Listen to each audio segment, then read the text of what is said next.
that still have to be repaid. They're not counted in the 16 trillion.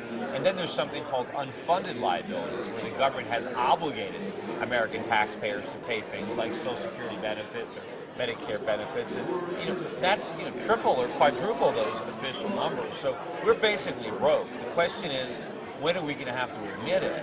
And I think we're dangerously close to a sovereign debt crisis, worse than the one that's happening in Europe. At some point in the near future, our creditors are going to get nervous about our ability to repay our debts, just like they are about Greece's ability to pay its.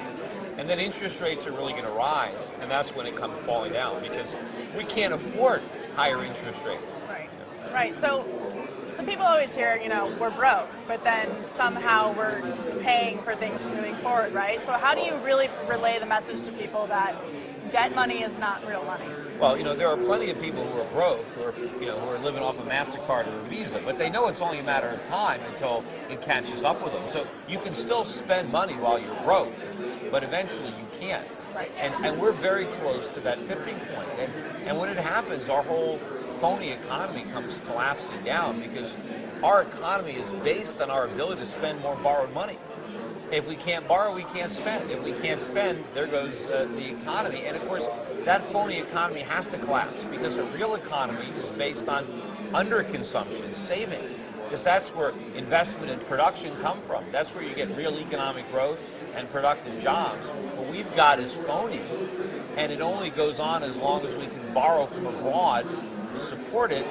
But our creditors are going to wake up to the scam that they're never going to get paid back in real money. Right. They're not going to want to subsidize it anymore, and we're going to have a real economic crisis that will make the 2008 financial crisis look like the proverbial Sunday school. And I know that you're an open supporter of Ron Paul. Oh yeah, you know.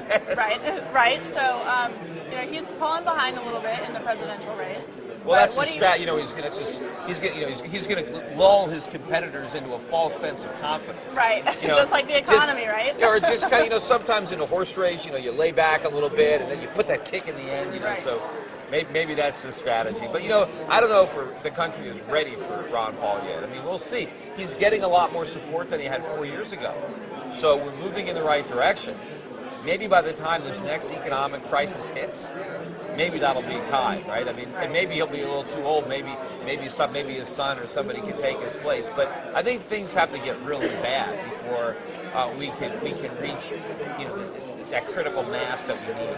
I think, he's making a lot of headway with younger people, which is great. And you'll run into a lot of Ron Paul supporters here that are, in college or just out of college. We need to make headway with, some of the older people. I mean, my age or even younger. But I think sometimes people you're slow to change. It's a new idea. But I think as things get worse and more people realize that they've been led astray and we got to do something different, I think his ideas are not going to seem so radical. So it's